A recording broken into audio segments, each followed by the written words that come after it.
Russia Ukraine యుద్ధం రోజుకో మలుపు తిరుగుతోంది. ఒకసారి రష్యాపై పైచేయి సాధిస్తే మరోసారి ఉక్రెయిన్ పట్టు బిగిస్తోంది. తాజాగా జరుగుతున్న పరిణామాలను గమనిస్తే రష్యా భూభాగంలోకి ఉక్రెయిన్ దూసుకుపోతోంది. రష్యాలోని కుర్స్క్ రీజియన్ను ఆక్రమించింది. సుమారు 1250 చదరపు మీటర్ల భూభాగాన్ని కూడా స్వాధీనం చేసేసుకుంది. క్రమంగా రష్యాలోని చమురు ఆస్తులను ధ్వంసం చేసే పనిలో పడింది. ఇక ఆదివారం నాడు సుమారు 150 డ్రోన్లతో రష్యాపై పెద్ద ఎత్తున దాడులకు దిగింది ఉక్రెయిన్. అయితే ఈ డ్రోన్లను పేల్చేశామని రష్యా చెబుతోంది. మరి ఉక్రెయిన్ దూకుడుకు రష్యా కళ్ళెం వేయగలదా? ఈ ప్రత్యేక కథనంలో మరింత సమాచారం చూద్దాం.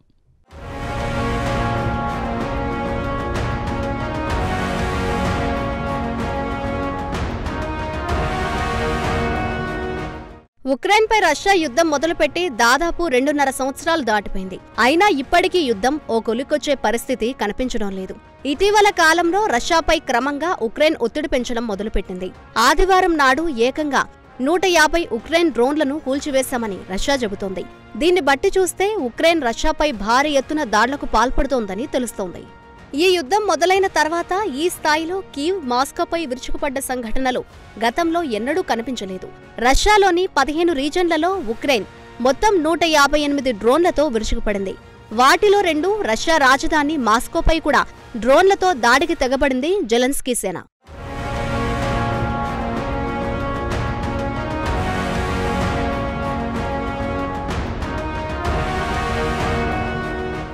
రష్యా రక్షణ మంత్రిత్వ శాఖ ఆదివారం దాడుల వివరాలను వెల్లడించింది. కుర్స్క్ రీజన్లో సుమారు 46 డ్రోన్లను కూల్చివేశామని చెప్పారు. రెండవ ప్రపంచ యుద్ధం తర్వాత రష్యా భూభాగంలోని కుర్స్క్ ఏరియాలో కొంత భూభాగాన్ని ఉక్రెయిన్ ఆక్రమించడం ఇదే మొదటిసారి.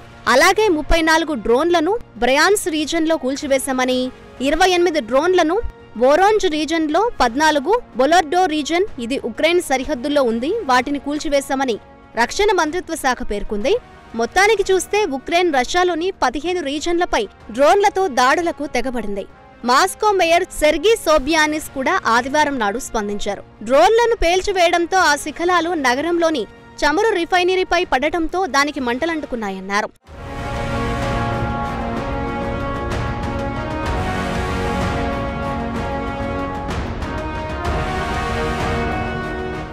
ఉక్రెయిన్ డ్రోన్ దాడుల్లో సుమారు 9 మంది గాయపడ్డారని బెల్గోర్డో గవర్నర్ చెప్పారు. ఇదిలా ఉండగా ఒకవైపు ఉక్రెయిన్ రష్యాపై పెద్ద ఎత్తున విరుచుకుపడుతుండటంతో దానికి ప్రత్యామ్నాయంగా రష్యా కూడా ఉక్రెయిన్కు చెందిన అతిపెద్ద నగరం ఖార్కివ్పై దాడులు మొదలుపెట్టింది.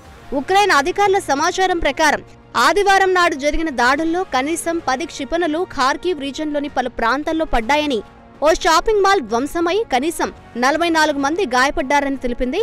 వారిలో 5 చిన్నారులున్నారని, గాయపడిన వారిని రెస్క్యూ వర్కర్లు, వాలంటీర్లు అంబులెన్స్లలో ఆసుపత్రికి తరలించారని తెలిపింది.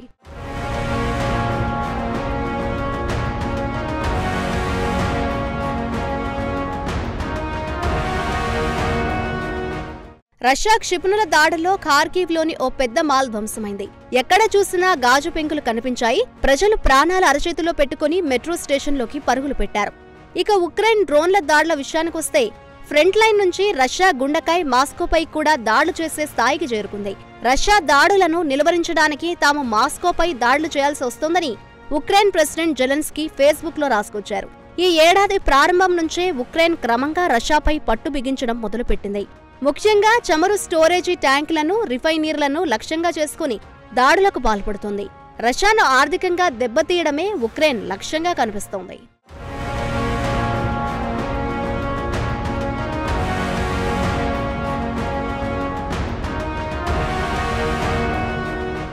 మానవరహిత డ్రోన్లను ఈ ఏడాది ప్రారంభం నుంచి రష్యాపై వినియోగించడం మొదలుపెట్టింది ఉక్రెయిన్. ఇదే జోరును కొనసాగిస్తోంది. దీంతో పాటు క్షిపణులను కూడా వినియోగిస్తుందని ఉక్రెయిన్ ప్రభుత్వ అధికార ప్రతినిధి కీవ్లో విదేశీ మీడియాతో మాట్లాడుతూ చెప్పారు. ఈ ఏడాది చివరి వరకు ఇదే జోరు కొనసాగిస్తాం. ఇప్పటి వరకు సుమారు కొన్ని రీజన్లలో మాత్రమే పరిమితమయ్యాం. త్వరలోనే దేశంలోని మరికొన్ని ప్రాంతాలకు విస్తరిస్తామన్నారు. దాడుల వేగాన్ని పెంచి రష్యాను నిర్వీర్యం చేయడమే తమ లక్ష్యమని సోలోమియాఖోమా తెలిపారు.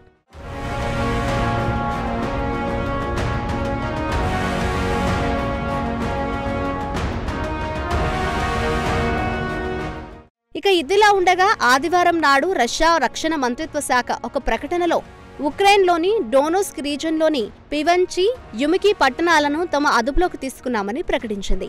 ఉక్రెయిన్ మిలిటరీని వెనక్కి నెడుతున్నామని తెలిపింది. గత 2.5 సంవత్సరాల నుంచి కొనసాగుతున్న యుద్ధం ప్రస్తుతం తారస్థాయికి జరుగుతుంది. ఉక్రెయిన్ తూర్పు ప్రాంతంలో రష్యా దూకుడుగా దూసుకుపోతుంది. గత వారం రోజుల నుంచి ఉక్రెయిన్పై రష్యా భారీ ఎత్తున వైమానిక దాడులకు పాల్పడుతోంది. ఉక్రెయిన్కు చెందిన ఎనర్జీ ఇన్ఫ్రాస్ట్రక్చర్పై పెద్ద ఎత్తున క్షిపణులతో దాడులకు తెగబడుతోంది.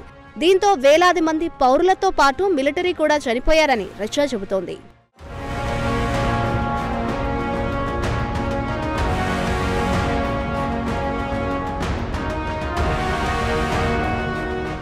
ఇదిలా ఉండగా ఉక్రెయిన్పై అమెరికాతో పాటు దాని మిత్ర దేశాలపై క్రమంగా ఒత్తిడి పెంచుతోంది. పాశ్చాత్య దేశాలు సరఫరా చేసిన శక్తివంతమైన ఆయుధాలను రష్యాపై దాడులు చేయడానికి అనుమతించాలని కోరుతున్నాయి. దీంతో రష్యాను కోలుకోలేని దెబ్బతీసి భవిష్యత్తులో ఉక్రెయిన్పై దాడి చేయకుండా అడ్డుకోవాలన్నదే ప్రధాన ఉద్దేశంగా కనిపిస్తోంది. మరి అగ్రరాజ్యాలు ఉక్రెయిన్కు అనుమతిస్తాయా లేదా అనేది వేచి చూడాల్సిందే.